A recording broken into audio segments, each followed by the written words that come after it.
ដីបងប្អូនទាំងអស់គ្នាយើងមានព័ត៌មានថ្មីមួយដើម្បីចែករំលែកដល់បងប្អូនពីករណីបោកប្រាស់តាមទូរស័ព្ទនិងបណ្ដាញសង្គម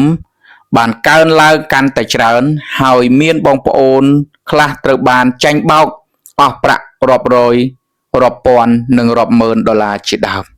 ដោយសារការជឿទុកចិត្តលើបុគ្គលខិលខូចដែលអះអាងថាខ្លួនជាបុគ្គលិកធនាគារឬស្ថាប័នហិរញ្ញវត្ថុជាដើមជនខិលខូចទាំងនេះតែងនិយាយបន្លាចនិងធ្វើឲ្យបងប្អូនមានការភ័យខ្លាចដូចជាករណីរបស់បងប្អូនមានបញ្ហាមានអ្នកចូលប្រើប្រាស់គណនីរបស់បងប្អូនហើយតម្រូវឲ្យបងប្អូនផ្ញើព័ត៌មានផ្ទាល់ខ្លួនមកដើម្បីឲ្យពួកគេផ្ទៀងផ្ទាត់ជាដើមជនឆបោកទាំងនេះបានប្រើទូរស័ព្ទដើម្បី call ឬតាំងរូបភាពលើបណ្ដាញសង្គម Facebook Telegram ដោយប្រើរូបភាពស្រដៀងធនាគារឬស្ថាប័នហិរញ្ញវត្ថុតែម្ដង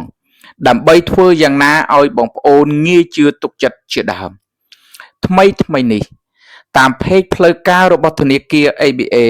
បានចេញសាររំលឹកដល់អតិថិជនទាំងអស់របស់ធនាគារឲ្យមានការប្រុងប្រយ័ត្នខ្ពស់ខាងក្រោមនេះជាខ្លឹមសារទាំងស្រុងរបស់ធនាគារដែលបានជូនដំណឹងដល់អតិថិជនថាសូមប្រុងប្រយ័ត្នចំពោះបុគ្គលដែលអះអាងថាខ្លួនជាបុគ្គលិក ABA បុគ្គលិក ABA ពិតប្រាកដដាច់ខាតមិនស្នើសុំព័ត៌មានគណនីរបស់ធនាគាររបស់អ្នកឡើយដូច្នេះប្រសិនបើមានបុគ្គលណាម្នាក់ទាមទារព័ត៌មានទាំងនេះពីអ្នកសូមតាក់ទងមក ABA ដោយផ្ទាល់តាមបណ្ដាញទំនាក់ទំនងផ្លូវការណាមួយដើម្បីសួរបញ្ជាក់ឲ្យច្បាស់សិនទង្វើទាំងនេះជាការបោកប្រាស់ទាំងស្រុងបើមានអ្នកណាម្នាក់សុំលេខ OTP